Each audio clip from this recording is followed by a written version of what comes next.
Assalamualaikum warahmatullahi wabarakatuh. Hai anak ibu yang soleh-soleha dimanapun berada, semoga dalam keadaan sehat walafiat.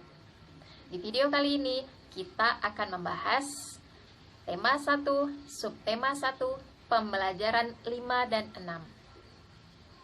Sebelum kita belajar, ayo siapkan buku dan alat tulisnya sehingga anak-anak ibu bisa mencatat hal-hal penting yang ibu sampaikan. Nah, kita lanjut ke materi ya. Kondisi geografis adalah keadaan alam di muka bumi yang membentuk lingkungan hidup manusia. Karena letaknya berdekatan, negara-negara di kawasan Asia Tenggara memiliki kesamaan unsur geografis.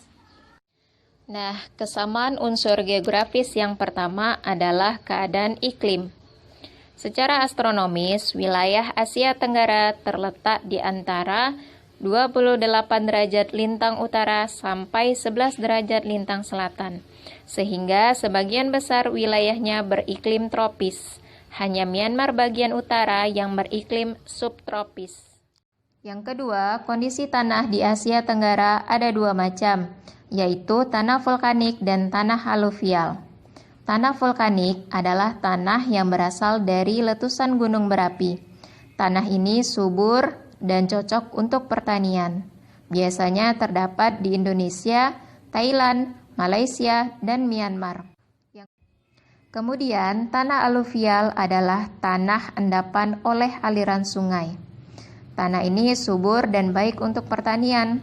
Biasanya terdapat di Sungai Han Thailand, Sungai Mekong, dan Sungai Bengawan Solo. Yang ketiga, flora dan fauna. Karena di Asia Tenggara beriklim tropis dengan curah hujan yang tinggi, maka keadaan ini menumbuhkan hutan tropis yang kaya akan flora dan fauna. Yang keempat, wilayah laut. Hampir semua wilayah Asia Tenggara memiliki laut, kecuali Laos. Laut adalah sumber daya alam yang sangat penting karena banyak manfaatnya. Yang pertama, sebagai sumber makanan yaitu ikan. Yang kedua, sebagai jalur transportasi di air. Yang ketiga, sebagai objek wisata. Yang keempat, sebagai bahan tambang seperti minyak dan gas bumi. Wah, ternyata banyak sekali ya kesamaan negara kita dengan negara-negara di kawasan Asia Tenggara. Baik dari segi iklim, keadaan tanah, lautnya, serta flora dan faunanya. Di negara ASEAN ada beberapa patung yang terkenal, salah satunya di Singapura. Hayo, siapa yang masih ingat ya, patung apa namanya di Singapura? Sudah Ibu jelaskan pada pembelajaran yang pertama.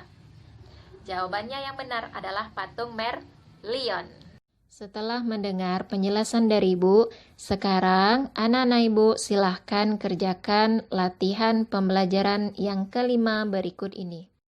Minggu lalu, anak-anak Ibu sudah belajar bagaimana cara membuat kesimpulan yang baik dan benar.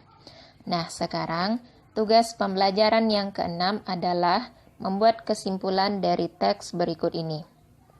Atau bisa dilihat di buku tema halaman 57 sampai 58 dengan judul Tumbuhan Sumber Karbohidrat, Protein, dan Vitamin. Dari teks tersebut, silahkan buat kesimpulan dari paragraf 1, 2, dan 3 di buku tulis temamu. Sekian pembelajaran kita hari ini. Jika ada yang kurang paham, silahkan bertanya. Terima kasih. Wassalamualaikum warahmatullahi wabarakatuh.